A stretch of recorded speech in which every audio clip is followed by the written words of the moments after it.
The West Side's the best side living. I will be there soon. I hope so, man. Yeah. Woo! What's up, you guys? Welcome back to the show. Um, Now, if you guys don't know, we did a special one of these on Monday night, so you guys can go check that out. It's on my channel. We talked about Donald Sterling. It got pretty interesting. We had definitely a lot of um, topics, and opinions thrown around and stuff. We got a lot of stuff on tap today. Gonna touch on the NBA playoffs. Touch on Kevin Durant, the disaster that is OKC. We're gonna touch a little bit on the threats that that Washington Wizards players have gotten. We're going to touch on the NFL draft that's coming up really short. D'Antoni stepping down. D'Antoni stepping down. Yeah. We got a lot of stuff on tap, guys. It's gonna be a good one. But let's start the week like we do every week by going around the circle and talking about what we did this past week. So, Dawkins, how was your week, man? Man, week was pretty good. You know, I do a lot of sports things on other people's channels as well as here on my own channel. So, been pretty busy. Uploading videos, talking to different people about what's going on in the NBA, what's going on with the NFL draft and stuff like that. There's been some trailers coming out, so you know I'm excited for that. I'm a huge football fan. Madden, that trailer about a trailer came out, so that got me wet. But for the most part, it was nothing significant. But at the end of the day, man, it's all good. It's all good. My week was fine. So let's get this thing going. Awesome. Tox, how was your week, man? It was good. Just doing school and had a few tests, took care of that. And I think I did well on them. And now just looking forward to, not really looking forward, but I mean, I got to deal with work later tomorrow and things like that. And I did give myself a new phone. I got that HTC One M8. Oh, yeah. It's a beaut. Very nice. Gunmetal. Trying to get one of those. Yeah, gunmetal, baby. Yeah. I'm gonna have to buy her a new phone. So that makes sense as to why, like you got a new number as well, right? So that's what that was. Okay. So I have to delete that old contact then, because I keep getting tripped up. But yeah, my week has been awesome, man. I learned that spring training doesn't really reflect onto the regular season. If you guys don't know, Colton Wong actually got cut from the St. Louis Cardinals, and he was like my second round pick, third round, fourth round maybe on the draft, and he got cut. So that sucked. But other than that, so you really thought that spring training was gonna reflect on the season? Well, he had a monster spring training though. I mean, okay. he really did. So. But yeah, right. but other than that, not much has happened. Just kind of working, getting that money set up so that when September comes, I can just throw everything into the back of my car and drive west, baby. I'm just excited. So it should be pretty cool. Coming on home, baby. Coming on home, baby. I am coming home. I'm so excited. But yeah, that's it. So let's jump into topics and let's start with something that a lot of people. We talked about Donald Sterling before, so let's save that for like the second topic, and let's start with the NBA playoffs. For sure. Yeah, so big game tonight for OKC. They don't win, they're out. Kevin Durant, I saw his headline on ESPN.com that said like, if Kevin Durant doesn't win, that he's the saddest MVP since Dirk Nowitzki in 07. Yeah. What do you guys think about OKC? Do they have a shot, or are they just completely done? I think they have a shot because Memphis still doesn't scare me offensively. You know what I mean? And Kevin Durant hasn't been hot. Russell Westbrook hasn't been hot either. You know what I mean? So for the most part, if their offense can't get going, it's going to be tough. Memphis, I did not give Memphis enough credit defensively. You know what I mean? But they have done the job. But to me, it's not always on Kevin Garnett. I mean, Durant. Wow. Kevin Durant. I know, right? Stumbling and bumbling. But anyways, right? I think it has more to do with the coach. He has to figure out some type of game plan to get his players into the best situation to put points on the board. I mean, Westbrook has not played his best. I mean, it's been rough. It's been rough watching these two players play. But to me, at the end of the day, Westbrook does deserve some of the blame, maybe the majority of the blame. Ooh. In Oklahoma, they wrote a column on him, or he was the front page, and it said Mr. Unreliable.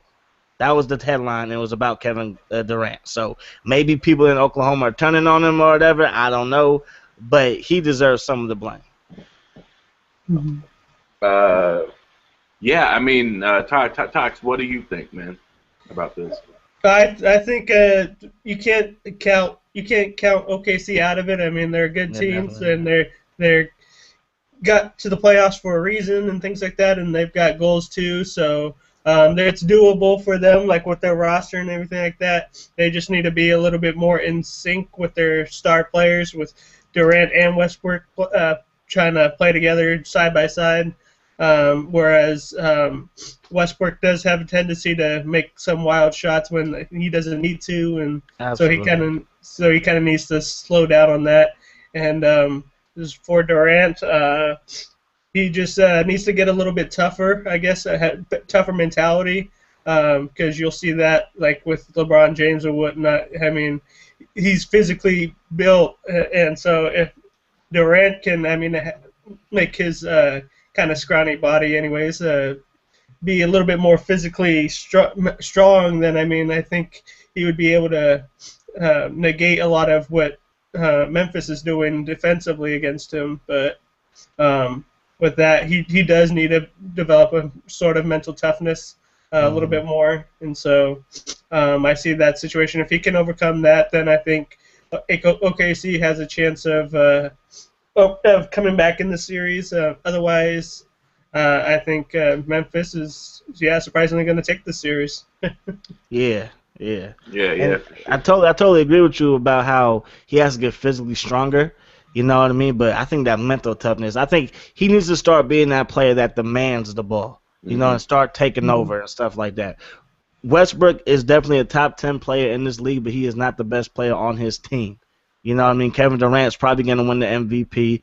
It will be the saddest MVP season since Dirk Nowitzki in 07 when my Warriors handled that business, you know what I mean? But at the end of the day, Baron Davis was the truth back then.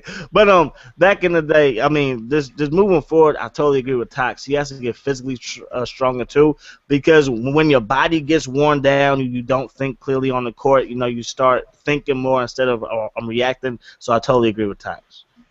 Yeah. You all mentioned it. I want to see him kind of take that LeBron James mentality that he got after year 2, because the first year that LeBron was in Miami, he really tried to dish the ball more to Bosh and Wade and kind of be like that team player, that facilitator type guy, and it cost him, you know. And then after he kind of realized, okay, you know what, I'm going to use you guys, but at the end of the day, I'm going to be the guy. He started winning championships. So I hope that he can kind of, like you guys said, he just needs to get mentally tough. Do I think he's going to beat the Grizzlies? It's going to be hard. It's going to be really, really hard because, man, I mean, talk about your mental weakness. I mean, Russell Westbrook shows up with a freaking skirt on and you can't get in his face and say, I'm taking the last shot. Like, what is going on, man? Oh, I mean, here's the thing, though. I think LeBron James and Kevin Durant have the same type of mentality. I mean, LeBron James, early in his career, didn't want to take the last shot, and he was clearly the best player on his team. To your point, when he was with Miami in 2011, he was the facilitator. He didn't want to take the last shot, and it took Dwayne Wade to say, you know what, this is your team. You have to take over. So it took the other star player to be like, you know what, you take over. Russell Westbrook is not going to tell Kevin Durant to take over. Yep. He's too selfish of a player. He doesn't see the big picture. He thinks that he can, you know, be the point guard and score the most points when he's not even the best option offensively. So that's what's hurting OKC. Dwayne Wade, much mature player, said, you know what, you're the best player in the league. This is your team. You know what I mean? And then they won back-to-back championships.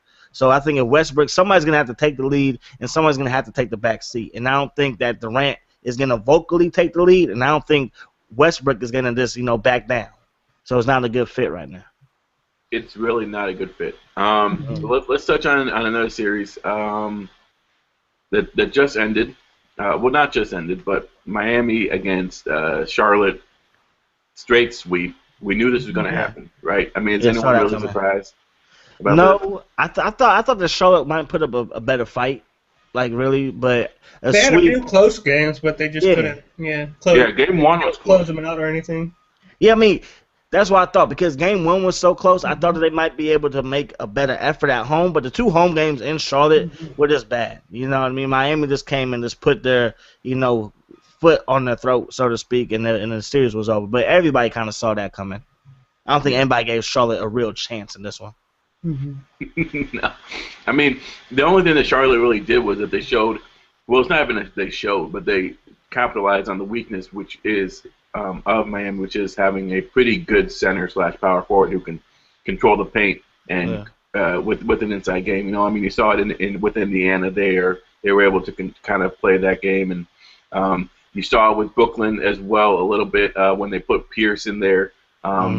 Pierce and Garnett at those two big spots, and Jefferson played really well in that series. So He did. It's unfortunate to see that happen. You know, someone gets swept out of the playoffs after working so hard to get there. But if you think about it, they didn't really work that hard because they kind of got the AC in the East, so they weren't that good of a team anyways. They got the 7th seed in the East. Whatever it was, they're really bad. It was a step up from last year, man. Give credit where credit due, man. Okay, credit there, I guess. Making the playoffs, I mean, it's not easy to make. I mean, check out the Celtics. I mean, the Knicks have more talent than Charlotte, and they couldn't even make the playoffs. So it's not easy making the playoffs. I mean, true. In the East, it's easier, I guess. Oh, definitely. But then the Knicks should have been a 5th seed, right? Just bad coaching. Woodson's trash. And that's why he's gone. Yeah, that's why he's gone. He ain't no. Yeah, go ahead. Yeah, no, yeah.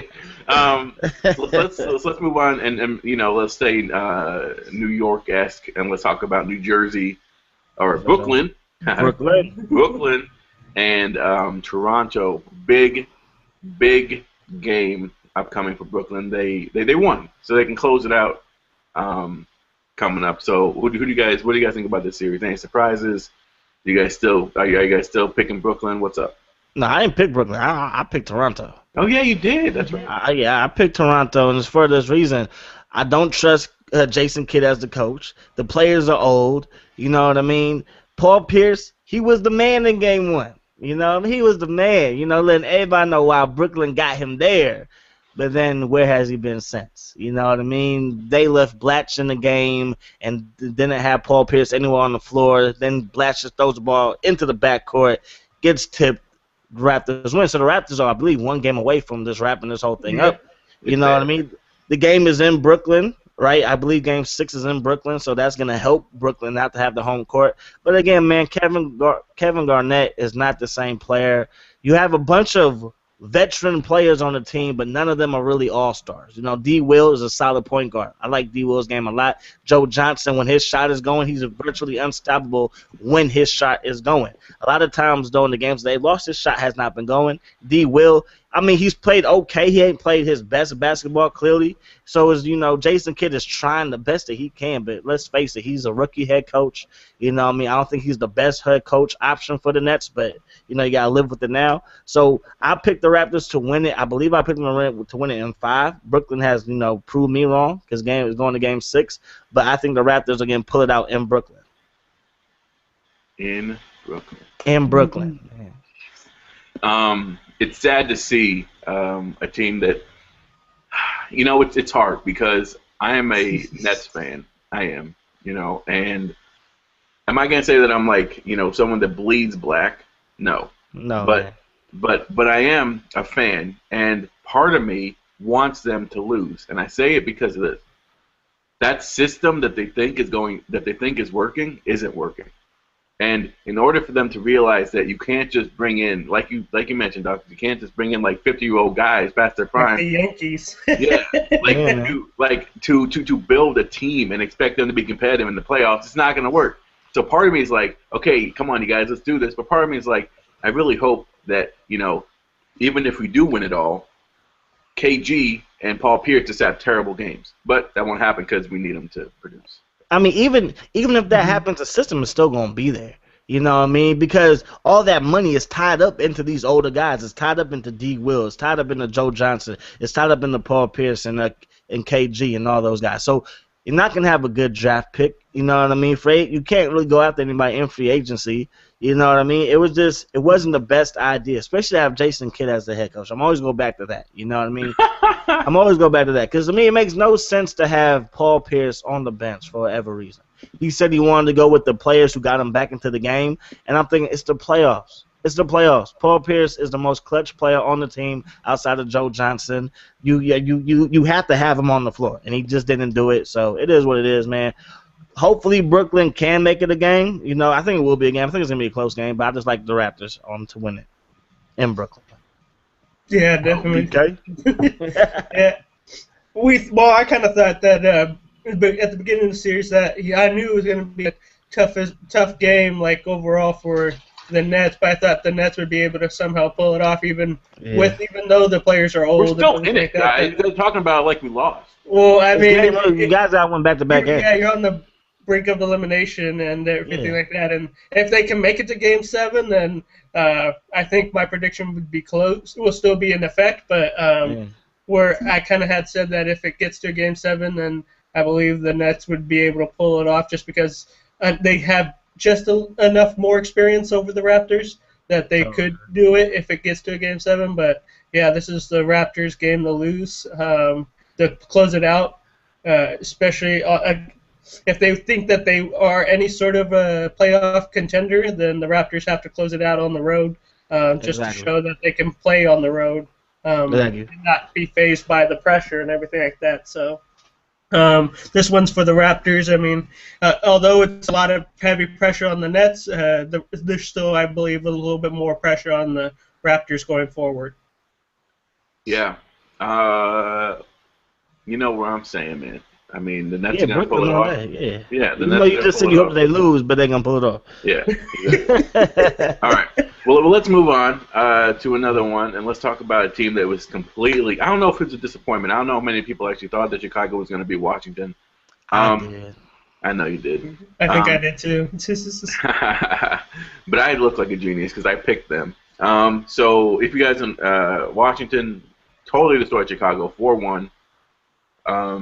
What did you guys see in this series that really made it such a lopsided affair, I guess? It wasn't lopsided because every game was close. Every game was close. So every game wasn't close. It was a blowout every single time. Scores can be misleading. If the game was on TV, ain't like the game was on TV. I watched every single game. All right, look. Bottom line is Kurt Heinrich is not an offensive point guard. That hurt him. Butler is not really the best shooting guard in the NBA. Everybody knows that. They did not have enough offense. Boozer has not played good offense since he left Utah. They didn't have a deep bench this year. There was no Nate Robinson to come off of the bench and be that spark this year. To me, that was the biggest difference. Because, yes, Derrick Rose wasn't there, but he wasn't there the whole season yet again. Or Dang. Even Dang would have been something better, you know what I mean? But there was no offense. John Wall stepped up.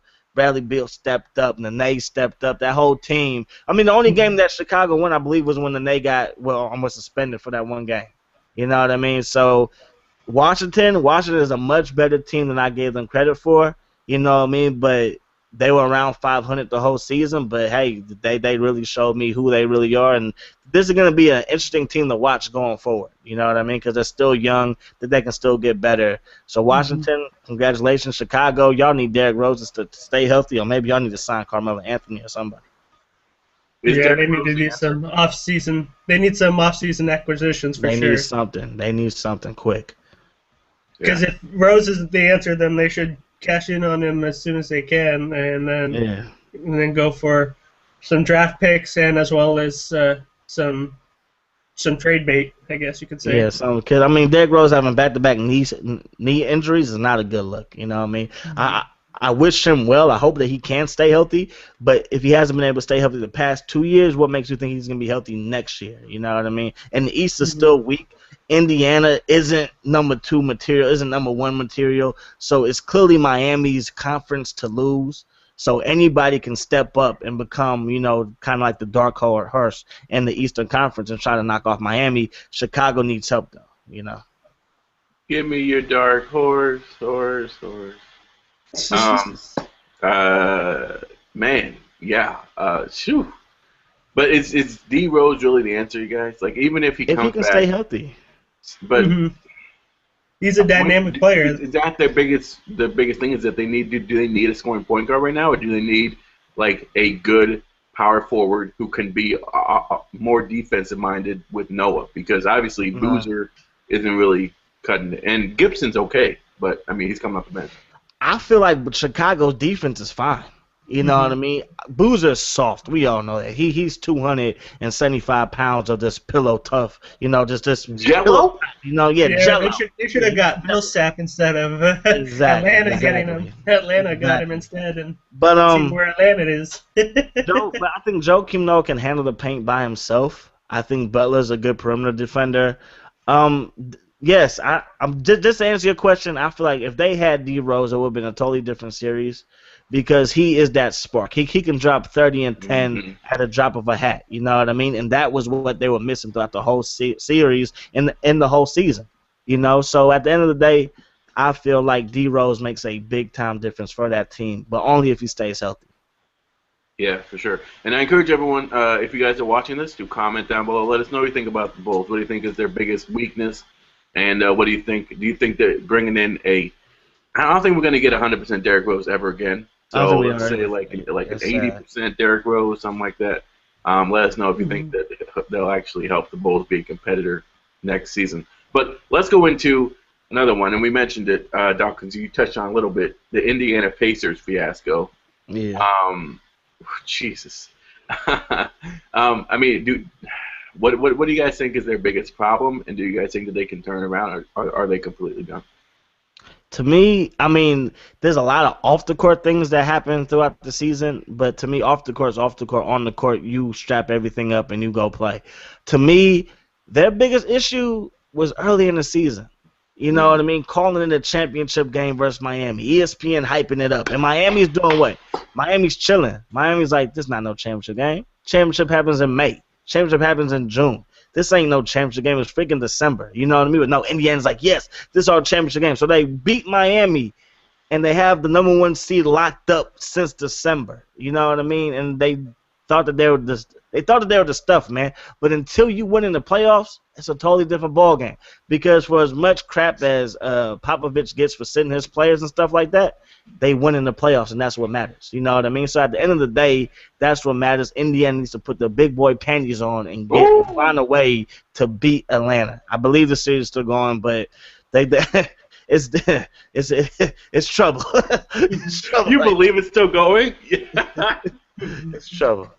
Yeah, definitely. I mean, Indiana, you've seen during the season, the regular season, that a lot of their losses were blowout losses, literally blowouts. So I mean, yeah, they have their number 1 seed, and they're a good talented team, but you got to look at their losses too. And I mean, a lot of their losses weren't close losses; they were just blown out losses. Yeah. And when you take that into consideration and towards playoff times, you're just kind of hoping that they won't have that kind of down period, especially during the playoffs, but that's what they're experiencing now is a down period, which you would expect them to see during the season, not during the playoffs. And because of that, they're getting their butts handed to them by Atlanta. And that's one thing that they got to do is that they just got to talk it over in the locker room, kind of get everybody hyped up and say who wants it more. Because if they say that they want it more than Atlanta, then they have the talent to pass them to win the series for sure, but to come back and win it. But if you don't see that passion within them, they're just going to be discombobulated, and it's going to be another blowout loss for them, especially at the end there. Yeah. Oh, yeah. I mean, I'm waiting for Paul George to take over. You know, I mean, like really just be dominant. He's tried to take over, but I don't think that he's not. I don't think that he can do it himself, though. You know, and I think that what he relied on was Hibbert, and Hibbert, as we know, was having a terrible series. And but Indiana's deep. It's not like Indiana sucks. Yes, I get Roy Hibbert is playing like hot garbage, but at the end of the day, they're deep. You know what I mean? They're much deeper than Atlanta, but they're just not playing well, together for whatever reason it is, So. If you put Danny Granger on that team, are they still making it? Are they blowing by Atlanta right now? No. They still see the same thing. Yeah, I think it'll be the same thing Come because on, man. Danny Granger is playing good for a team that already has its stars. You came into our situation. I'm Chris Paul. I'm CP3. I don't need you here. I'm Blake Griffin. I don't need you here. Doc Rivers like, yeah, we brought you in. You play it our way. You know what I mean? When Danny Granger was there, Danny Granger was the man in Indiana. And then you bring in Paul George, and then, the stars kind of shift in Paul George's direction. But on the Clippers, Granger is asked to just come off the bench, be that spark plug, and he's not even the best player coming off the bench for that team.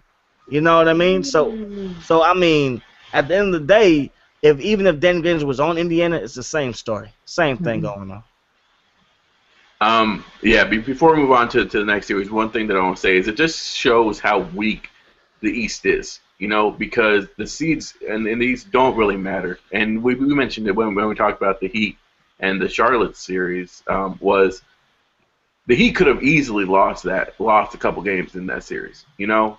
But on paper, you think that they should just blow them out. And it's really crazy because I guess we can talk about this at some point a little bit later. But like the East is so weak that you think the teams, and again, this is why the Nets are successful, because if the Nets were in the West, they would not have a chance. And the teams in the East want to be in the playoffs. Exactly, because the West just is this much better, because. But I think that has something to do with the veteran leadership that the West has. They have veteran leaderships that are still good, that are still good basketball players. In the East, you have a lot of young players, and that's why Washington, to me, is misleading. Washington is so young that they would lose to Philly, and they would lose to Charlotte, and they would lose to Boston, teams that they should blow out, you know what I mean? But when it was playoff time, they stepped up big time. But in the West, you have veteran leadership on every single team, and all those teams are good. The best players right now are in the Western Conference, you know what I mean? And that's just the way it is. You have a lot of young talent, like on Charlotte, like on Atlanta. Even though Atlanta has veteran pieces, it's really Teague doing his thing. Teague has been a monster this series, going up against the Pacers and stuff like that. So at the end of the day, I think the East is just too old in some teams like Brooklyn, and it's way too young in other teams. And that's why you get the weird standings where Washington can beat a seed higher than them, where Atlanta is doing their thing versus Indiana. You know what I mean? Yeah, bro, show, man. All right. All right, moving on, you guys. Let's talk about another series here. Let's talk about Houston and Portland. Houston won. They won last night to make it a series. But geez, Houston looks real bad, and Aldridge is playing out of his butt right now. It's absolutely insane. So what do you guys think about the series? Can Houston pull it out and win 2 in a row, or are they donezo? I think anything is still possible just because both teams have won on the road already. You know what I mean? So at the end of the day, I thought Houston was going to win it in 7. I thought this game was going to be a 7-game series. A lot of people say, oh, no, Houston going to crush them. I mean, Damian Lillard, he's from Oakland, so you know how we get down from the town. Oh, wow. But Aldridge, to me, Aldridge was always a top 3, top 2 power forward. He just got overlooked by Kevin Love, overlooked by Blake Griffin, but he's really a beast. But Houston, and this is one thing that Houston has done well, they have adjusted to Aldridge's game. They are done with teaming him. Last game they put Ashik on him and stuff like that, so they are putting defensive pressure on him. With one thing that Oklahoma City is not doing, that they're not adjusting their game plan to help Kevin Durant and help Westbrook out offensively. That's one thing that OKC can look to what Houston is doing defensively and try and help KD out that way. But going back to the Houston series, I believe that Houston can make it into a Game 7. I really do. You know what I mean? It's going to be tough. It's not going to be easy. But at the end of the day, Harden is still a superstar. If Dwight Howard can stay out of foul trouble, it's going to be big because they've been able to shut down Aldridge the past 2 games. Very true. Very true. Mm-hmm. What do you think, Henry? Oh, I think the last conversation we had on the Google Plus thing last week touched on it a bit about how like before the beginning of the series, how if Portland was going to have any sort of chance that Aldridge had to be that quintessential player, the all-star type caliber player for them to be able to have any competition against Houston. And since he is, that's a huge factor in that series. And so because of the Houston Rockets, they still have a chance. I mean, you can't count Harden out when he's a shooter. And like as good of a shooter as he is, and he can handle the ball at the same time. So you just got to make Portland's just got to make sure that they play defense as well as they can against him and kind of limit his shots, and then try to make everybody else beat him instead of Harden. And as well as for Portland, they just got to, I guess you could say, help defense. They need a little bit more help defense, just so then they can bang around Dwight Howard and kind of see if maybe he can, who knows, tweak his back a little again. but who knows? We'll see about that. And as well as, if they can do a lot of great team defense, and I think they can pull it out for sure, and Houston's chances, even though I had Houston winning this series as well too. So that's what I think. Yeah, for sure. I mean, my brother's a Houston Rockets fan, so needless to say, I've been hearing a lot of screaming and a lot of crying coming from his room when he watches the game. But it's funny to see a player like James Harden play when he's on a cold streak, because this whole series he has not been shooting the ball well at all, and he still had this mentality that he can shoot and he can score. And if you look at his stats at the end of the game, he has a lot of points, but his percentage is not very good. And I think it was last game. It may have been the game before that. He got mad. Yeah, it was the game before that when they lost. He got so mad that they were feeding Dwight Howard the ball inside, even though that was the right play to do when Dwight Howard had the advantage. It didn't work out for them. Dwight Howard, I think, got blocked, and then he lost the ball out of bounds or whatever. But Harden still has that mentality of, hey, you know what? This is my team. Give me the ball. It is. It's really interesting to see that, because if Harden can keep that mentality and tell the coach this and implement this type of, hey, give me the ball to the coach, then they have a chance, because the games have been really close, relatively Shaq close. and Kobe times two. Kobe times two. Man, exactly. Shaq had a lot more talent than Dwight Howard. Dwight Howard still doesn't know how to post up. Like, I mean, he's almost been in the league for 10 years, doesn't even know how to post up yet. I mean, it's bad right now. Yeah, but maybe they should watch some videos of Shaq and Kobe back in the day, so get some reference out of that. All right, so I think we have two more left, right? We have Golden State. You got to touch on Golden State, and the Clippers, and then Dallas and San Antonio. Well, let's wait on the Clippers and the bums from Oakland and the Alameda Stewards team. Well, let's talk about Dallas and San Antonio. So, I am a huge fan of Monta Ellis. He's one of the most exciting players in the game. There's nothing that he can't do. I am a huge fan of him, and I am a huge fan of Dirk, because he shouldn't be making the shots that he's making, but his touch is just so awesome that it just seems to go in every time. So I'm pulling for Dallas. They're down right now, 3-2, I think. So I think they're gonna pull it out, man. What do you guys think? Me, I'm pulling for San Antonio, because I believe San Antonio is the only team that could beat Miami, and that's the only reason. That's the only reason. I mean, I could care less. Monta Ellis, he did his thing when he was a Warrior. You know, I mean, he helped the Bucks get to the playoffs last year. Monta Ellis, he's a scorer. He's very exciting. Dirk is a freaking magician with putting the ball in awkward positions and knocking down the shots. But at the end of the day, I don't see Miami losing to any other team besides the Spurs. And that's really what it is. I can't see them losing to the Clippers. I can't see them losing to OKC if they make it. Freaking if the Warriors find a way to win, I don't see the Warriors beating them. I don't see Memphis beating them. You know what I mean? Just That's why I'm going for the Spurs. I like Monte, I like Dirk, but I also like Ginobili. I also like Tony Parker. I mean, I remember playing NBA Live 04 when they were saying Ginobili or whatever they were calling him. Yeah, you know what I mean? Like, that was hilarious. But yeah, man.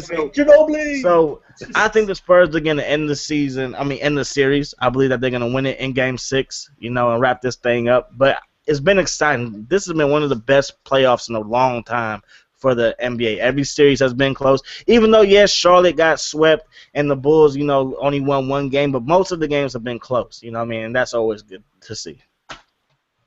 Oh, show, Matt. Go ahead. Oh, okay. Yeah, I see San Antonio taking this series. They just have the more experience that they've been down this road many a times, and so they just continue to push forward, knowing that they need all they have to do is just follow their game plan as they always do, and they'll be able to write it out on Tony Parker and Ginobili, and then with a little help from Tim Duncan, even though he's pretty old himself, but he's just that veteran presence that's been able to keep the team in check and everything like that. So that's why San Antonio, they just overall are gonna take it to Dallas, and they're gonna win that series because their bench is a little bit better as well too. So when you have a bench players that can come off the bench and be able to score while your star players are out, and then them come back in when the games are close and everything like that to close it out, I just see that San Antonio just has a little bit more firepower to be able to withstand Monte Ellis and Dirk Nowitzki's shooting onslaughts. So yeah, man. That's it's San Antonio's to lose, and it's Dallas's. They've got nothing to lose pretty much at this point. They've had a good season, and if they want it to continue, nothing to lose, man. Nobody thought they were gonna do anything. What? Dallas has been a contender for the last 6 years. But they didn't make the playoffs last year, I don't think. No, and as well as too that they don't have there's not as much expectation against San Antonio because San Antonio's Dallas is the underdog in that series. I mean, if they were put up against any other team, like say now the Warriors without Bogut, I mean they wouldn't have been the underdogs. Everybody would have thought that they would be like one of the clear favorites to move on to progress to the next round. But drawing San Antonio in the first round is just the pressure. The pressure has been built up on them a lot more. Absolutely. All right. Well, let's talk about the Golden State Warriors versus America's team, LA Clippers. What do you guys? I'm going to start with the two Warrior fans here. Any hope for the Warriors, or is this one done, son? You can take a tax. Go ahead, man. Okay. Golden State. They need to lower their turnovers, man. That's just killing them. This is just every single turnover. The Clippers are getting points off of, and you got to if you're gonna make a turnover, at least try to make some stops out of those turnovers. Because if you're not gonna make those stops, it's just Clippers are just gonna run all over you. It's just gonna be the Blake and Paul show. So is.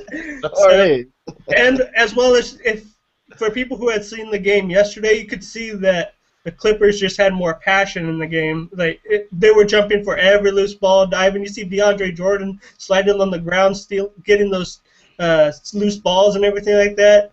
So when you see big players like that, like doing the little things, the hustle plays, that's always going to be a big bonus for you and for the Clippers. That's paying dividends for them in this series. Is doing the little things, having a little bit more passion. You didn't see that passion the previous game when the Sterling issue first broke out.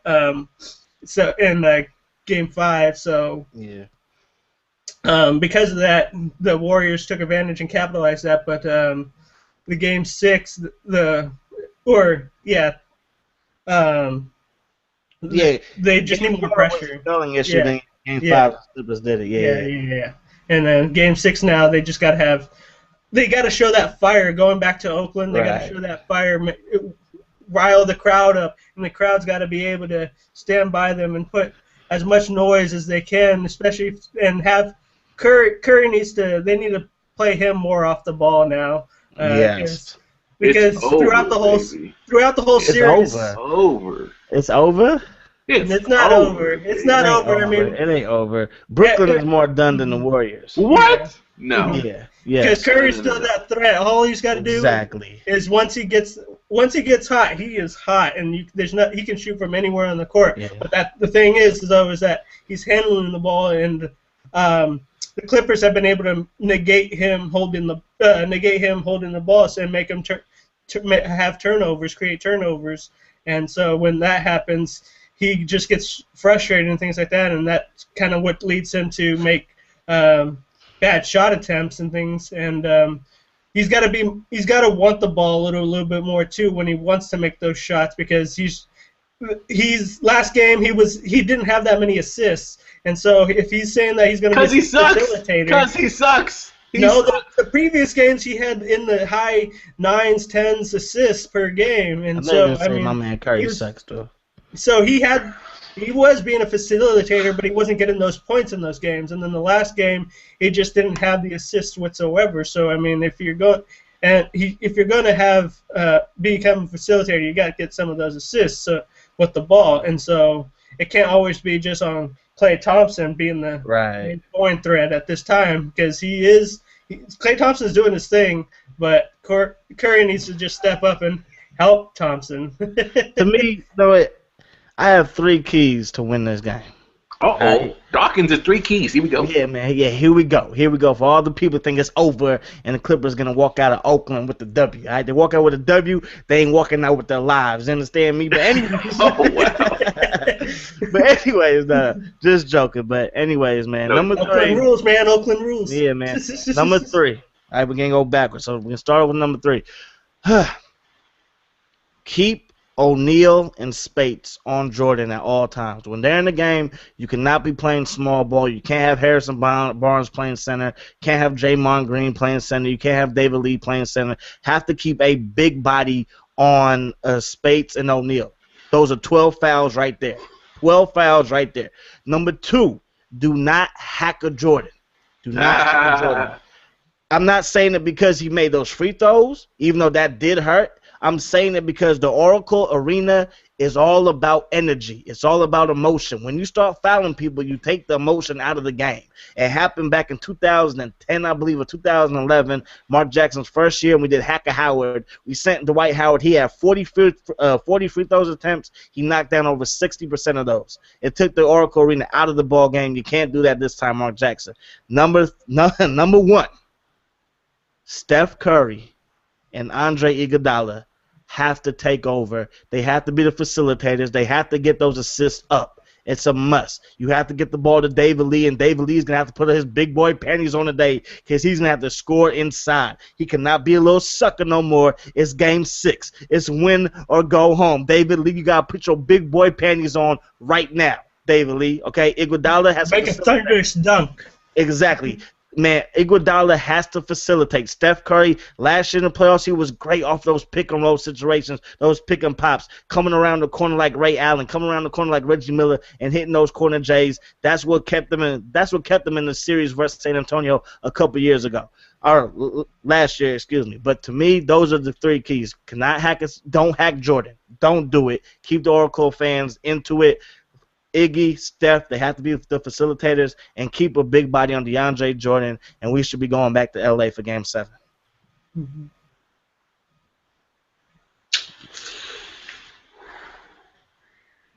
And DeAndre Jordan was almost a warrior. He was almost a warrior. You like that, huh, Living? You like that? That was good. Those little three hopeful keys. Right? Yeah, man, they are. Let me tell you what's actually going to happen. Let me hear it, Living. What's actually going to happen is... Let me hear it, Living. Steph Curry is going to stay cold. And when I mean cold, I mean his shot will go back to the way it was in the first couple games. He will not be able to shoot in the first quarter, and they will be down by a significant amount of points, and they will never recover. He will also allow a lot of turnovers because, as we all know, Steph Curry is probably the point guard with the worst handles in the NBA. No, don't say that. Okay? With the worst handles in the NBA. No. And again, back to your what was it? Key number 17 or whatever it was in your Keep three. a big body on Jordan. Keep a big body on DeAndre Jordan. DeAndre Jordan is probably the biggest dude in the West. There's nobody who can get on him and play defense. Yes, please put Spates, who play just defense. Like a bald-headed look, we don't need. First of all, please put Jermaine O'Neal, who has been a journeyman, because no one wants to give this guy any type of playing time or any type of money. Please put him on him. Or first do of all, something, because there's no defense that can stop those two juggernauts down low. The Clippers are an amazing team. Like I said at the beginning of this segment, they are America's team. Everyone's rooting for them, and it's really no secret why they're winning. They're just outperforming a really sloppy, badly coached Warriors team. You know, when you give turnovers all the time, it's just gonna happen. It's just gonna happen. It's just gonna happen. Going back to your point about guarding DeAndre Jordan, when have you had to guard DeAndre Jordan? Is my man Living still there? Yeah, he's still here. For sure. How do you? Yeah, here we go. Who needs to guard DeAndre Jordan? I did not say play defense on DeAndre Jordan. I said keep a big body on him to try and keep him off the offensive glass. Try and get a couple of offensive rebounds for ourselves. I ain't talking about playing defense on DeAndre Jordan because there's no defense to stop DeAndre Jordan. Do you know why? He's not an offensive threat. Do you know why when he's going up for a lob, you can't stop it? You can't stop the lob. If you look at his points, and I know you did, Skip Bayless, the only thing that you can see is, he's scoring so many points because he's getting hacked. He's going to the free throw line and knocking them down. He's catching lobs. He's catching the ball off of the rebound and putting it back in. That's his offense. They're not running plays for DeAndre Jordan. He ain't Shaq. Who you think you talking to? Do you think he Hakeem Olajuwon or somebody like that? He has no post game either. Okay. The point is, you keep a big body on him. Don't put Harrison Barnes on him. Do not put DeAndre Jordan. Green on him. Don't do that. Keep him off the glass. You have a chance to win. Have a chance. Okay. I don't deal with Skip Bayless well. Yeah, you definitely can't put Green on him. I mean, you just saw the last game. He was just getting manhandled, like, physically everywhere, just getting thrown down, getting the ball ripped out of his hands, and getting the ball taken away from him above his head and everything like that. You just can't have Draymond Green defending on DeAndre Jordan whatsoever. Yeah, not at all. Not at all, man. Okay. Go Brooklyn. It will be an interesting thing to watch this series. I bet that the Warriors regret signing Iguodala. Are you serious? Because they really could have gotten somebody like Crawford and gotten just as much from him. Who? Or they could have gone out and tried to get somebody like Granger and probably gotten more from him. Are you serious? So I'm. That's what he got kicked. That's exactly what. That's why he got kicked. Yeah. Oh man. Oh my goodness. Google Plus kicked him out. We regret getting Iggy though. That's why you got kicked. Google Plus smacked I think that Google Plus are Warrior fans because this whole segment they've been kicking me out. All right. No. I swear that they're Warrior fans. Right? Come on, bro, but you can't say Iggy. We regret getting Iggy, and we should have gotten Crawford. Okay, no. Let's take our bias out. Let's think about it. All right. He gives you 9 points a game. Okay, 9 points a game. He's won some games, last-minute games. You were looking at stats. No. Yes, you are. Because during the whole season, that's all we have are points per game. Okay, because people have rarities like Teague will go and drop like 30 points every game this series, but no one's saying that Teague is the best point guard. We have to look at the whole season. So we look at the whole season, and what has he done? He's averaged 9 points a game. And guess what that means, guys? That means that he can't score 10 points for more than 5 games in a row. Okay. What a terrible player this is. Okay, all right. He was an all-star at one point. Get out of here. Stop. This is why. Just ooh. There's no living. I mean, again, he was brought in to facilitate, to play defense, and to get about 10 points per game. We have the Splash Brothers, if you haven't remembered. Okay, we have the Splash Brothers. What has Iggy done when he's been by himself? Not a lot, but you put him in a system like Golden State's, it's perfect because he can play defense. He's a lockdown defender. Yes, he is. He is 10 times better than Granger could ever be. He is a better all-around player than Jamal Crawford could ever dream of becoming. And we already had Jamal Crawford, and that didn't work out. We already had him, and it didn't work out. So what are you talking about? Okay, 9 points per game? Yeah. But what about what about the last shot versus Oklahoma City Thunder? What about the last shot versus Atlanta? What about all those game winners that he's hit? What about the veteran leadership that he's brought us? Huh? Veteran leadership? That's just a term that people use to justify a bad player being on a good team. Okay, you're right. He's horrible, and the Clippers should have swept this, but they didn't. Right? Tim right? Duncan, But Dirk Nowitzki, all right? Yeah, thank you, Todd. What about Dirk, huh? What is Dirk doing, huh? I mean, come on, man. At the end of the day, he has brought something that no other player that you mentioned could have bring us. Okay? Bottom line, he is not a scorer. Nobody's asked Iggy to drop 20 a game. Nobody's asked that. We don't need him to do that. We don't need him to do that. You do if you want to win against the Clippers. We want him to handle the ball. That's what we want him to do. We want him to facilitate. That's what we want him to do. To be your point guard because you don't have one? No, we want Stephen Curry is a point guard. Stephen Curry averaged about 8 assists this season. To me, that's point guard numbers, okay? Westbrook is more of a non-point guard than Stephen Curry, so you can keep those thoughts to yourself. But anyways, man, at the end of the day, I believe, like a lot of Warrior fans, Stephen Curry can be used so many different ways. Yes, he is a good ball handler. He is. A lot of the turnovers ain't been Stephen Curry's fault if you've really been watching the games. But at the end of the day, I do believe Iggy is more of a point forward.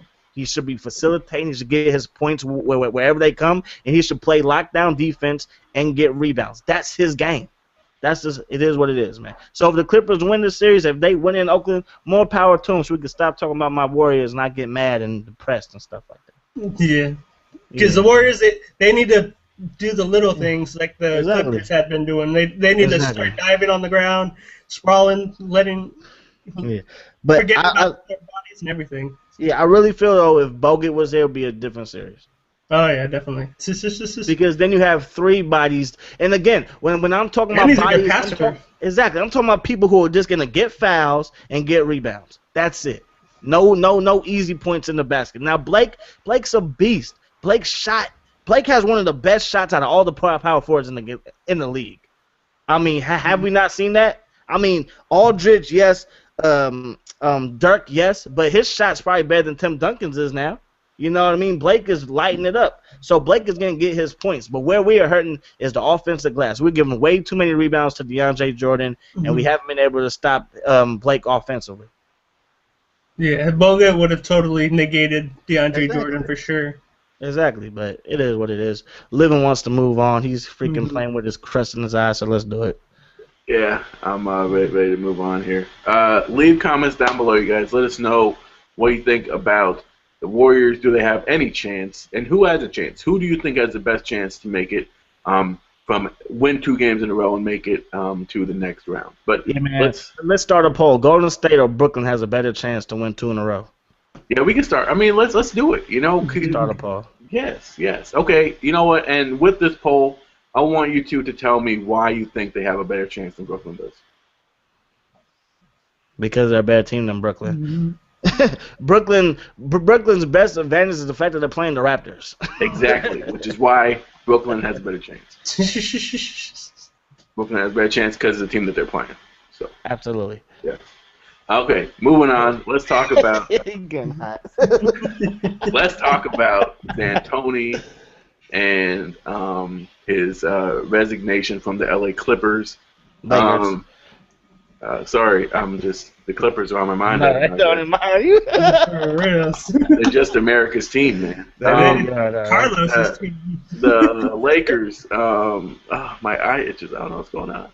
Allergies, dog. That's gotta be something. Too much Warrior hating, man. Too much Warrior hating. It's not even hate, man. Nah, it's hate though, man. You said the Warriors gonna get swept in the beginning. That's hate. Fine Curry trash and everything like that. It is hate, you guys. I'm sorry. No, but yeah. So okay. So D'Antoni resigns as coach for the Los Angeles Lakers. I'm happy about this. It's finally done. I think that there was um, some ownership that said, hey, you know what, you might want to resign now, or we're gonna have to fire you. You know, I Yeah, I think believe that. that happened a little bit too. Yeah. Yeah. But do you Um, guys think this is best for business? it's the Lakers. It's the Lakers. You know what I mean? It's still Kobe. It's still the Lakers. They need to find somebody who is just gonna. I mean, I'm gonna be real. I don't think Kobe's gonna win another championship. It's not gonna happen. I don't care who they bring in through free agency. I don't care who they unless they bring in like LeBron James or something like that through free agency. It's not gonna work out. Kobe's not gonna win another ring. Mhm. I don't think the only coach that's been able to coach Kobe is Phil Jackson, and Phil Jackson works for the Knicks. You know what I mean? So Yeah, that was their biggest mistake. exactly, man. So at the end of the day, it is a good move. D'Antoni's scheme did not fit with the Lakers. You know, the Lakers are too old to be running up and down the court like that. But at the end of the day, I like the move. It was time for him to get. It was time for him to go. But they should have kept Mike Brown from the get-go. If you ask me, you know, he was a better coach than D'Antoni. But it is what it is. You know, I'm fine with the move, but it should have came probably sooner. Yeah. What do you think, Ty? Yeah, I think it was definitely a good idea for him to step down just because he just wasn't facilitating the Lakers, and the Lakers are about making the playoffs. That's what they're about, making the playoffs, winning championships, and you just did not see that going forward with D'Antoni.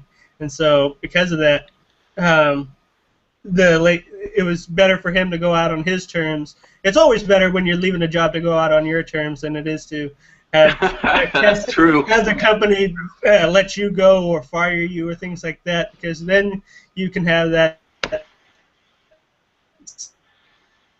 saying that I did what I could and I just prefer better opportunities, and so he's looking for better opportunities at this point. And Yeah, D'Antoni probably gonna be working for TNT or ESPN. Yeah, all the coaches. I can't see him getting another coaching job too soon anyway. Yeah, exactly. Maybe later on, but not right now. Yeah, not right now. All right, Tox, you still there, bro? No.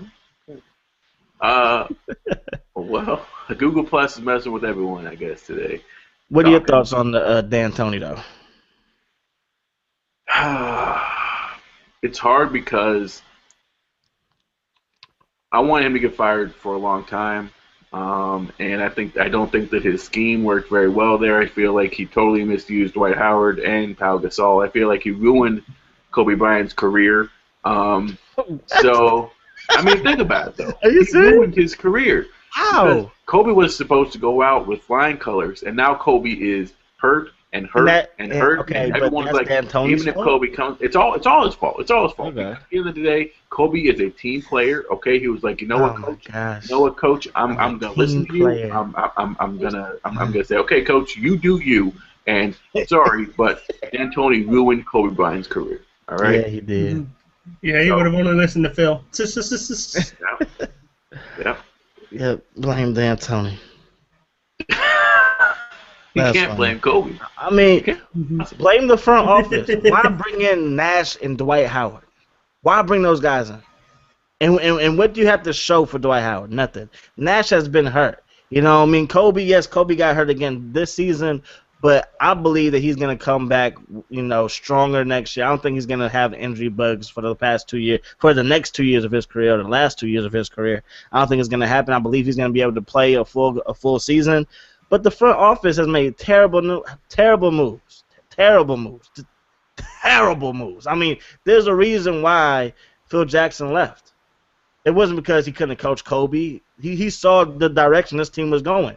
Pau Gasol, he could opt out of his deal. Nash is on one more. I believe Nash has 1 year left. You know what I mean? Kobe has 2 years, yada, yada, yada. But if they don't get a LeBron James in free agency or Dwayne Wade if he opts out or Carmelo Anthony, the Clippers are going to be the best team in LA for a long time to come. Thanks to who? Donald Sterling. You damn straight. go into that. So great segue there, Dawkins. That's why you're Absolutely. one of the best, man. This is what I do. Dropped the soap much? So let's talk about Donald Sterling. And we talked about this a little bit, as I mentioned, in a special that we did this past Monday, but we're going to quickly touch on it here. Obviously now the gauntlet has been... What? What? Am I back now? Am I good? Man, yeah, man, you've been good for a while. Come on, man. You guys are just fucking with me right now, and I don't like it. Come on, man, you good, you good. All right, good. So let's talk about Donald Sterling. Not much really. Let's just, if you guys want a more in-depth conversation of this, definitely go check out the video. We're just going to quickly talk about it. One thing that I want to bring up about this is I was listening to Wisconsin sports radio this past, actually before this, and this guy called in, and he was a guy, and he was a guy. He was a guy. And they were polling, and they were saying, okay, so call in and let us know what you think about this is the ban to the whole NBA. Do you agree with it? Do you disagree with it? And he said, I completely disagree with it because Jay-Z is an owner of a team, and he has made a ton of songs and a ton of life choices that reflect his quote-unquote negative thoughts toward white people, and there's no consequences. What had Jay-Z said about white people? And I sat there. That's the NWA, man. I was thinking about it, and I'm like, I have to do more research on this because as of right now, I don't think that he does that. And I don't. Oh, jeez. Did we lose him again? Oh, no, he's still here. Go ahead. Okay, am I still here? Yeah, he's still here. Yeah, because I don't want to miss what you got to say. So. Yes. All right. So I was sitting here, and I was listening to this, and I was thinking, okay, so what has Jay-Z done that makes it so that he's bashing the white community? He hasn't really said anything to imply that. Right. So, what do you guys think about this? And he also said that, and he added on to this as well, and I'll add it on here. He also added on that there's a double standard. There's a double standard. I totally agree with that. That if a white person were to get bashed racially, there would be no consequences. But a black person gets bashed racially, there's a huge uproar. Absolutely. Do you guys agree with this, or what do you guys think? Absolutely. How many white people have been, I guess, struck racially? You know what I mean? When somebody's called somebody a cracker or whatever. How many times has that happened to a white person? Billions. Billions of times. So how come the white people haven't gotten together and done a protest? Tea Party. You know what I'm Yeah, the Tea Party. This is where the double standard comes in, is that black people, they will protest and they will make something happen. They will make a change. They will demand that something changes.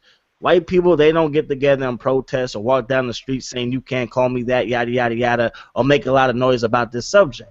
And that goes into my double standard is with the Washington Redskins. That name is offensive to Native Americans. It might not be offensive to me because I'm not one, but it's offensive to them. But the NFL will not do anything to change that name. You know what I mean? So that, to me, that's where the double standard comes from. Because, yes, something happens to a black people, Al Sharpton going to be there, Jesse Jackson going to be there, Magic Johnson going to be there, everybody going to be there to support whoever got hurt or whatever who's black. But at the end of the day, other races don't do that. You know what I mean? So there's definitely a double standard. Now, going back to Jay-Z, I can't recall anything that Jay-Z said about white people. To me, if this guy would actually did his research and said, you know what, Jay-Z is known for being a coke dealer when he was growing up. You know, he sold drugs to whoever or whatever. That would have been a better argument if he would have said Jay-Z, you know, his rap songs, you know, aren't uplifting. That would have been different. But to be honest, Jay-Z no longer owns the Brooklyn Nets. Yeah. He has a very small stake in them, but it's not enough where he's in there making He's trades. a silent investor. That's Exactly. Now he's just a silent investor. So that's my opinion on it. There's a double standard, but it's not a double standard where, oh, black people can say whatever they want or about white people, because that's not the case. It's just that white people don't get together and start marching and start, protesting and stuff like that. Okay, but what about this? And I want to make sure that I come through when I say this. What about this? Let's say that, again, in advance for this, if I offend anyone, but when a white person gets beat up on the campus by 5 African American or blacks, by 5 blacks, and gets robbed and he gets beat up, what type of movement happens at this time? Nothing. There's no movement. So that's up to white people. So again, I'm trying to figure out what we're talking about. But is it really up to white people, or is it up to everyone? Because from what I can recall, the Don Sterling thing, it's not just black people who stood up. It was everyone. Everyone. It started with black people standing up. It started with black people taking offense. It started with Magic Johnson coming out. It started with all these people coming out. And then everybody was like, you know what, that's wrong, he can't say that. Then you have white people saying, that's wrong, he can't say it. But you also have white people saying, that's not wrong. You also have white people saying he shouldn't get suspended, he shouldn't get fined, he shouldn't be kicked out of the league. So to me, it starts with that race. And that's why I go back with the Washington Redskins thing. To Native Americans, it's offensive. Me, I don't know if I'm going to go out and go support them or whatever, but they are offended by it, so the name should be changed. Because if it was a black name or an African name or whatever, there would be uproar in the streets, and then it would get people's attention. If a white person gets beat up by 5 blacks, most of the time the white person's going to let the courts handle it. You know what I mean? It's different. But yeah, but is it fair? Well, think of it this way. I mean, like there was an article about the Clippers, how they should have one analyst thought that they should have the Clippers name changed, and in the comments section or whatnot, it's like, what if they were called like the Gringos? Because originally the Clippers name was originally from San Diego, and so there's like not really meaning or history with the Clippers in LA, the name of it anyways. And so because of that, like if you're bringing that there, what if they were called like the Gringos? How is that different from the Redskins? I mean, it's pretty much almost the same thing too there. It's just that stereotype.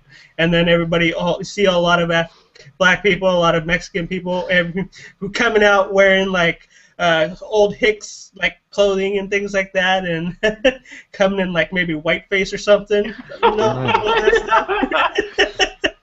like you know what I mean. But I mean, like it's in that same sort of realm of race, is like where's the point and where's the decision of if it's really that offensive, which it is definitely in the Redskins case, that definitely needs to be changed, because otherwise, I mean, what's there to stop a team for saying like the Gringos? And most likely there may or may not be a problem with that name for a lot of people, and there would be as well too. So that goes to what Dawkins was saying, that it starts with the race of that certain particular race standing up saying we don't accept this, and we're not going to tolerate it, and because we're not going to tolerate it, it's something that needs to be changed as a society in order for us as a whole to grow together and be more unified as a country. Absolutely. True, but at the same time, it's very hard for white people to stand up and say that something is blatantly racist against them. Why? It is. Because why? Because race is so. There's a double standard. Like there's double standard for white people and black people. The Irish are persecuted. They stand up all the time for when there's something dealing with the Irish and things like that, and they're almost as white as you can be. So they got Irish Heritage Days and things like that to commemorate them and everything like that, their culture. Okay, So but there's no NAACP. There's just the KKK. All right. So Well, but that's the all about problem. hate. That's about Yeah, hate. that's the problem. You guys could have something to give white people a chance, but again, that sounds stupid because a lot of white people have chances in this country. There's nothing that need because the NCAA was created back when segregation was around. NAACP. My bad, NCAA. Yeah, the NAACP, the The Black NCAA. Panthers. Exactly right. It was created back in the 20s when blacks didn't have rights. Now we have rights. White people, they could come together, but again, a lot of their battles they are willing to fight those battles in courts. You know what I mean? A lot of minorities were still playing an uneven game in society. So white people, they could have something to protect other white people from racism and stuff like that, but Really? they don't. Yes, they living again. Don't talk to me about it. Why don't you talk to somebody white about it? Because again, yes, to me, if we take Arizona had that rule or that law in place where they can check minorities, Latin minorities, IDs. They can check them, right? If they did that to black people, Al Sharpton would be there. Jesse Jackson would be there. The NAACP would be there. There was nothing for Mexicans. Nobody started a movement for Latin Americans in the state of Arizona. That's the difference. If the same thing happened to whites in some state or whatever, it's up to white America. It's up to Caucasians to come together and fight it, and then you start a fire behind it. Okay, black people kept fighting to get their rights. Kept fighting. A lot of times today we still have to fight. And we create enough noise where other people can't just ignore it. You know what I mean? So to me, that's the difference. White people, they can do whatever they want to do. They choose not to. It's their choice.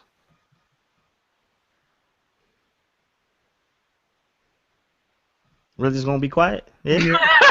Evan's got to think. He's got to think in his noggin. No, I mean, you made a lot of good points. And this is I can see that this is an interesting topic, which is good. But like I've said before, and like I'll say again, all three of us are growing up in very interesting homes. And I say that by our parents weren't our racial equals. And thus we saw both sides of the spectrum a lot. And we were torn between those spectrums a lot of times too. Exactly. We were torn a lot. So I can see where it's coming from when you say that whites and Latinos at least should have a group to back them and to La Raza. No, to back them and stuff. But at the same, I mean, yeah, Chicanos, right? Yes. But at the same time, it's kind of hard because I mean I don't know, like really I don't know. I don't know because for me I get so frustrated when I see double standards. I know that all of us do. Absolutely. And so seeing the race card gets played so much for so many reasons, and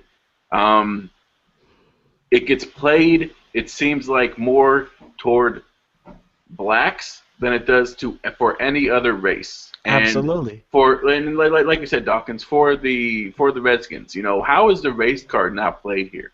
It is, but the thing that I was making, and it goes to your point, the Native American community does not have a big enough voice. No voice. It doesn't have a big enough voice. Black people, we got a voice. Whether it's a positive voice or a negative voice, we have a voice. And the Latinos in California, because they're the backbone of California. Exactly. Like it's gonna, again, to me, when something happens in the black community, almost 90% of the black community backs it, 100%. When the stuff was happening in Arizona, yes, maybe Latin America backed it, but not all the way. Not to make a change. You know what I mean? And it's hard to make a change because, again, A lot of people in Arizona might be here illegally, but that's a totally different conversation. That law was wrong because you cannot profile every single Latin. You just couldn't do it. So, but going back to this point, if something is offensive to a black person, 90% of the black community is behind it. What's 90% of the Native American community? It might just be 10 people. So they don't have a big enough voice. But what's offensive to somebody should change. So if I offend a white person, they have every right to come to me and say, you know, what you did was offensive. And I'll try to do my best to change it. It is what it is. You know what I mean? But a lot of people think that, oh, white people, oh man, we say one thing wrong, then it's like, no. It's no. It's not if you say one thing wrong. It's how you say it. It's what your values are. If you take time to learn why does this offend black people, whatever, then there you go. To me, Donald Sterling did not take enough time to realize how he was offending black people. So again, I'm fine with the lifetime ban because he's a owner. You know what I mean? He's an owner with the history of this. You know what I mean? So I totally get when people say, well, what about Jay-Z? But when you talk about, oh, Jay-Z said a lot of things about white people, again, like Tox said, you're talking about the NWA. You're talking about maybe Tupac or Biggie or somebody like that. You ain't talking about Jay-Z. And again, a lot of times that's the problem. They don't do enough research in the black community to be like, you know what, he's not about that. He's really not. But at the end of the day, they didn't do the research and they say stupid things like that. Very true, very true. Okay, before we do because we've been over an hour now, and I want to keep this to under an hour. Before we do a minute to preach it, I want to ask one more thing here. We said this in our special that sports is a game where everyone is welcome. Yes. You know, everyone is welcome. So is that a double standard then to say that somebody's views are not welcome in the NBA? And they can't even attend an NBA game and sit like in the nosebleed seats. They can't see NBA ever again. When that person doesn't apologize, and absolutely yes, absolutely, because in sports, everybody is equal. Everybody is equal until you separate yourself. For a long time, Mark McGwire was a better bat than Barry Bonds. And we could get into steroids, but we should say that for another topic. But then Barry Bonds kind of separated himself from Mark McGwire with the bat. So we could say that Mark McGwire was better, but shoot, now he's better. It had nothing to do with race. We could say Jose Canseco was a better bat when it came to power than Barry Bonds early in his career, but now we can clearly say that Barry Bonds is a better bat than Jose Canseco was, and it had nothing to do with race. They started off equal, and you separate yourself. That's the beautiful thing about sports. You start off equal until you separate yourself. Donald Sterling thought that black people are not on his level. That's different. That's totally different. When he says don't hang, he said you could screw Magic Johnson, you could cook him dinner, but don't take a picture with him and put it out there for the public to see. That's totally a backwards way of thinking. And because he did not apologize, because he did not come up with a statement just to say, you know what, I thought it was a private conversation. I see now that how my views can hurt somebody, yada, yada, yada, then maybe he wouldn't got a lifetime ban. But he did. And that's his bet that he has to lay in. Because, again, if I play basketball with a white guy, my first thought isn't going to be, oh, this guy can only shoot. Heck no. Absolutely not. I believe that this guy is going to be able to beat me. So I have to play my best to beat him. And then when I see how he plays, then I get an idea in his game. Maybe he is a shooter. Maybe it's somebody who's just a passer. Maybe he's someone that can go to the hole all the time. It doesn't matter about their skin tone. So, yes, sports is equal when you come in. But thoughts like those have no business in sports. Yeah, and when you're putting down a whole group of people in that aspect, just by the color of their skin and everything like that, that just shows how ignorant and as well as how not perceptive you are as a person, as an individual, because sports is about cohesion, about working together no matter where you're coming from, no matter what kind of skin you have, everything like that. You're all working together towards one common goal. And you'll see some like rifts and tears in the locker room and things like that, but those are like a lot of the times more about you didn't play well, or you're being just too like selfish and things like that, and to share the ball. And then but the times that it does, when the times that players are being belittled by others, and then as well as by an owner, especially that runs like an organization, that just makes the whole experience and as well as the whole team kind of crumble and things like that, and that just doesn't make for a great business as well as a great sport to or a great team to watch at all too, because there's no cohesion, no nothing, and at the same time, that perspective, that mental perspective is just detrimental to anybody because of how, I guess you could say, how contagious that can be, and at the same time, how negative that connotation can be to other people's mentality, and as well as to make it seem like as a justification for when you're, especially if you're not apologizing, as a justification for that to continue in a time where it's not acceptable, because the United States as a whole is becoming more, the minorities are the majority pretty much, and so because of that, it's just not really, bottom line, it's just not acceptable in the sport where your people are all together. Yeah, you're making money. Yeah, you're doing it for yourself, but as well as your team. But that's all about personal stuff and things like that. But it's not about the physical aspect of somebody's skin tone or things like that. Because with the most common cliche thing, we all bleed the same. That's one of the most common cliched lines, is we all bleed the same. Yeah. Awesome. Okay, so if he does apologize and the lifetime ban gets removed, it's too late now. It's too late, even if he apologizes. Now, because now his punishment is in place. Mm-hmm. So it's easy to say I'm sorry for killing all those people when you know you're about to get executed. It's easy to say sorry then. It's harder to say sorry when you get caught the first time. He says sorry. He comes with a statement the day after. It's different. You can't say sorry after you've been punished. Mm-hmm. You know. So. All right. Well, that's awesome, you guys. Good points all around, guys. We try, living. We try. I know. Thank you guys so much for watching. We will end this show as we do every show with a minute to preach it. Oh yeah. So who wants to go first? I'll go first, like always. So that we can have a second to think about what we're going to talk about. Yeah, exactly. Just kidding. No, it's all good. Let me get this thing going here. Quickly as well, we are thinking about changing this to possibly Monday night. It's not going to happen next week, but it may happen at some point. So keep the tabs on, people. We will let you know when that happens. All right. Yeah. 1 minute. There it is. All right. Let me know whenever you're ready, man. I'm ready, man. All right, go for it. I'm one of those people that would say it loud, I'm black and I'm proud. Because I'm black. I'm darker than dark, man. But there was one bad white boy in the NBA, and his name was Larry Bird. And Larry Bird, he was a product of racism. When Dennis Rodman said the only reason that he was getting all this fame is because he happened to be white. But if he was a black guy doing what he was doing, he wanted to get the same type of fame. And then Isaiah Thomas piggybacked on that notion. To me, that is totally wrong.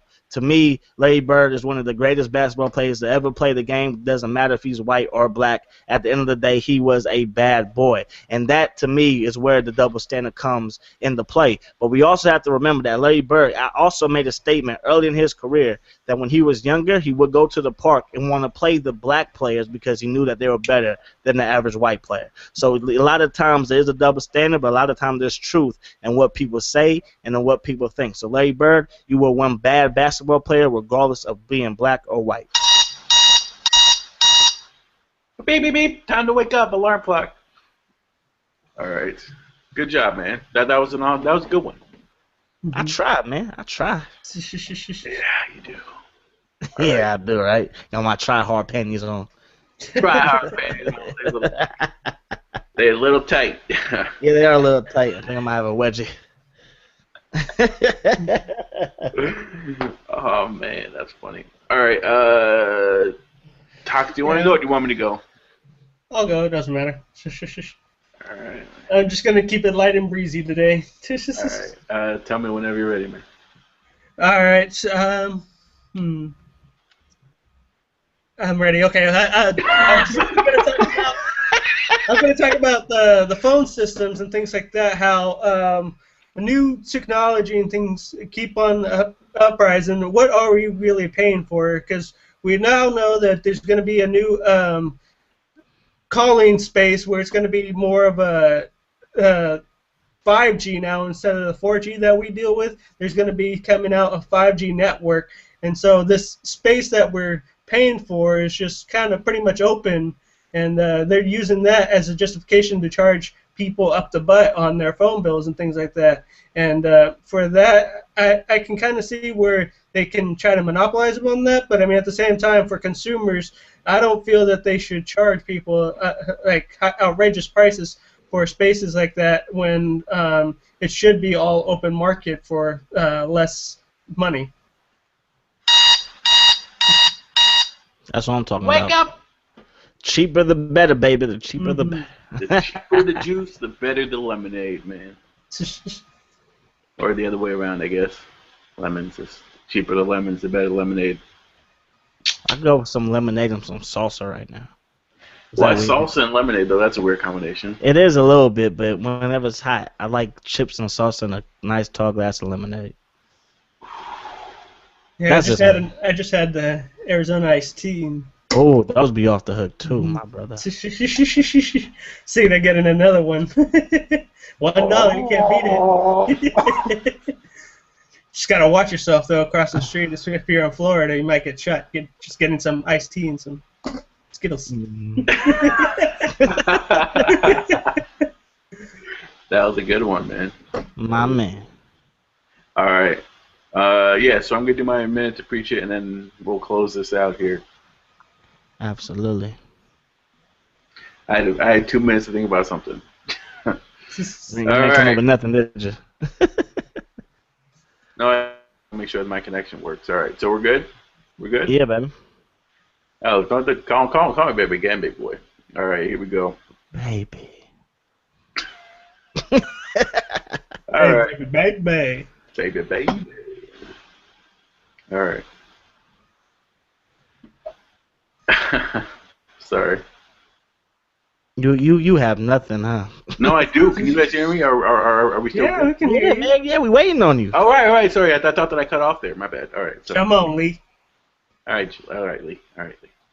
All right, you guys. So my minute is going, and today I'm going to be talking about baseball because we didn't really talk about it this week, but I'm going to talk about something that actually made me very happy. As I mentioned in my recap of the week, Colton Wong got demoted because he was bad. Jemile Weeks got cut because he was bad. Ricky Weeks got cut because he was bad. It seems like when people are bad, they get cut. But for some reason, that doesn't seem to be the case in Oakland, and I don't know why. And I wish that someone would please tell me, because it seems like if you're not producing, if you're not hitting, if you're not doing anything to help the team win, why are you there? Oh yeah, that's right. Because the ownership doesn't know what the flip they're doing. So, in my 7 seconds left, I'm going to say, please look around Oakland and see what winners do and what fake winners do. Oh, that was good. That was real good. But keep doing what you're doing. But I will say, Mr. Jamal Weeks gets cut. That doesn't help your team out. Trading Jamal Weeks does, though. Who do we get for Jamal Weeks, by the way? Probably a prospect that still plays in the minors. Yeah, exactly. Well, Jamal Weeks is kicking butt. But who did the team that cut Jamal Weeks get? What do you mean? Well, Jamal Weeks got cut. No, Ricky Weeks got cut. I thought you said Jamal Weeks did too. Yeah, he got cut too, but they didn't really get anything for him. Yeah, because he got cut, so the A's were smart enough to get something from him. I'm just saying, man. I'm just saying. Because he's low in the depth chart. Because he's low in the depth chart. He's low in the depth chart, exactly. He is, man. He is. All right, but yeah, that's it. Thank you guys so much for watching. We'll be back here next Thursday. Eventually, We, you guys and your freaking entertainment stuff. I know, man. Look how beautiful that screen is, though. Yeah, that's a nice freaking screen. That's man. nice, man. That's a big screen, but it's a nice screen. And the gunmetal metal. I know, right? You got that chrome. Woo! Yeah, double camera. Oh my goodness. A double camera? Yeah. It's a new thing. It's like supposed to make it so you can make crisper pictures and like have like you could take like a picture that can turn into like a little motion like video clip thing, and as well as too you can take like a front facing picture at the same time as you're taking like a selfie. So you're taking like a back camera picture of like the scenery, and then you're taking like a selfie at the same time. Ooh, that dope. Is the stupidest thing. That's dope, man. Because selfies are the business. Here, I'll show you. It's the business. 1 second. It's the business. Let me get it. It is, man. You see that picture right there? That was a selfie.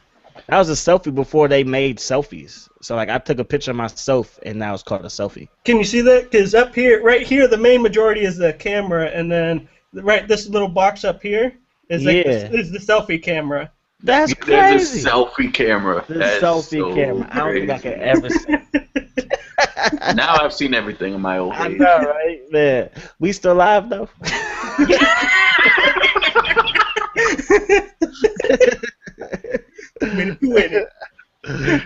Oh man, my goodness. Oh man. Oh goodness. Hilarious.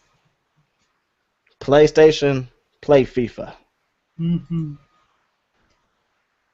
Oh, it actually works, huh? Man. PlayStation.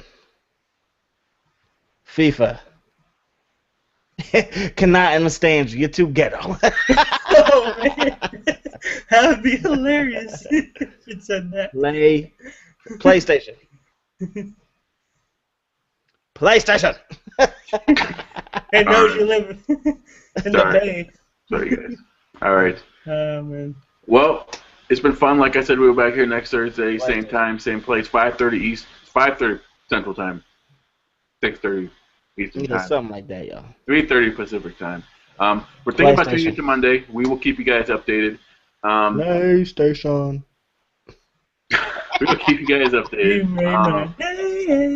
We are definitely go check out Dawkins' channel, Miles Dawkins 24/7. If you want the best Madden commentators out there. Oh, and go and ask for more Jeffrey Dawkins, you guys. All right, ask for more Jeffrey Dawkins. And Tox, hit him up on Xbox Live. Toxin Orange 3. Mm-hmm. He hasn't come over to the PlayStation Network yet. He will though.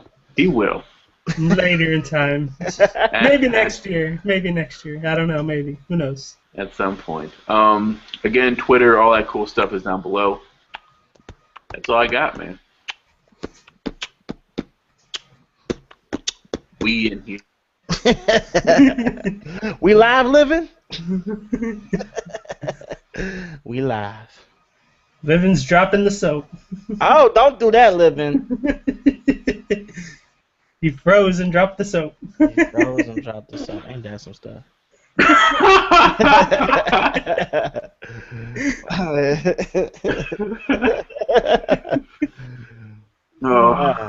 Welcome back, guys. Or I guess I was the one that left. Yeah, you left, dog. You was frozen and you dropped the soap. That's toxic. Dropped the soap.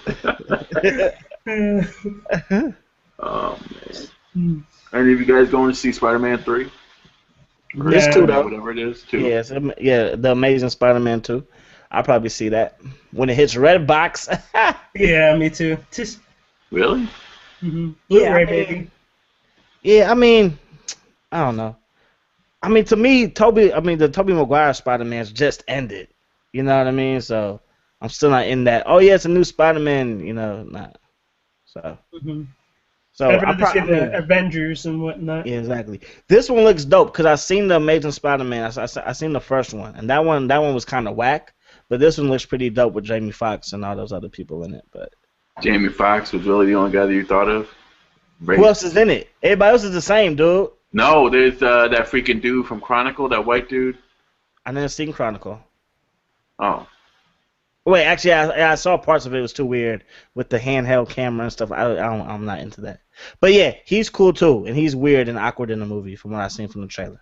Yeah, and then there's the other dude, that I'm Rhino actually, dude. All right, that yeah. Rhino guy. No, maybe I need to subscribe to that person that does the movie review so I know everybody who's in it. Because you try to come up and be some For real. genius and stuff like that.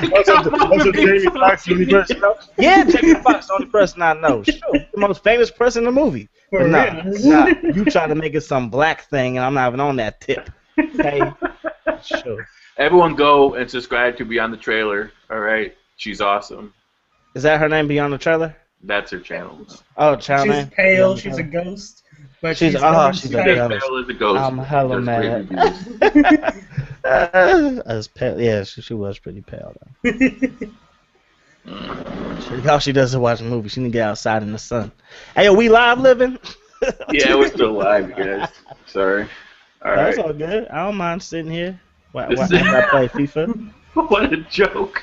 All right, guys. Yes, and again, if you guys are interested in Hiya.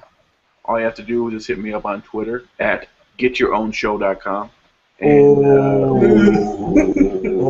get your own show. Shots Yeah. have been fired. Shots have been fired. Pew pew pew pew. Yeah, more like Ping ping. racist, man. How's that racist? Ping ping, really? Come on, man. Really though? Wow, that was You the sound are- of my gun. It was a weak gun. Okay. My It's not as goodness. bad as a chink in the armor. Come on now. Yeah. Okay, now we really need to go because we're incriminating ourselves, and we don't want freaking. I don't own anything. You can't ban me. Look, Like, we don't want freaking Magic Johnson crying about stuff that we do on here, all right? So let's just calm down. can we all just get along? Jeez. I'm disgusted. Really? Shut up. Ugh. LeBron James gonna tweet out stuff. His joke self. I mean, but that's what happens. That's what happens, though. That's what happens. I mean, again, I don't know. I mean, how many people tweeted out about the stuff that was going down in Arizona that were like popular people out there? You know, But what I we mean? don't have that many popular, like, we don't have that many famous Latinos. They're all like, Have you seen baseball lately? but those people don't speak English. And they don't have Twitters. And freaking David Ortiz is on something else. Like, he's basically black now, so. He did another video with Chris Moore. And they're playing like MLB The Show. That's awesome. Yeah, I'm jealous. I'm not even Yeah. gonna lie. I'm jealous. That is awesome. Yeah, Right, but bro. we just need those Latinos who are famous, who aren't like, radio personalities or don't work for like entertainment television. We need those like real people out there. Yeah, Those we do. TMZ I mean, y'all people. do. No. Yeah, because that man, that Dan, what's his name? Lebatard. That show is trash. That is That so is pure highly garbage. questionable. Is damn. Yeah, highly questionable. Yeah, that is just doo-doo. Why would you have your dad on there if you don't speak proper English? He doesn't. Yeah, and he always cuss. I always have to bleep him out and stuff. It's like that's not funny. Yeah. Because if I was to cuss on ESPN, I'd get fired. Double standard. Hashtag double standard. Hashtag double standard. Best movie to watch about that? Ron Burgundy, Anchorman. You already know. All the double standards in that movie. What do you mean? And both of them, the newest ones, I mean, just like, I don't know, all the things that he says, and then as well as the newest one is like, they got did you see the newest one? Yeah, I did. Yeah, where they had the female, the black female, like, executive that was running the new station. Oh, things like yeah. that. And then, like, her coming on to him and things like that, and all that. And normally, if a guy would have done that, he would have been fired on the spot. But since she was like a girl, and he didn't mind and things like that. A lot of those type of little stuff. That's true. Never thought about it that way. This is I thought it was a yeah. bad movie. I thought it was a bad movie. That movie sucked. All right, but I don't know why we're still live, so I'm going to end this broadcast, you guys. For sure, big homie. We're done. We are done. And stop broadcast. Yep. Click that, please.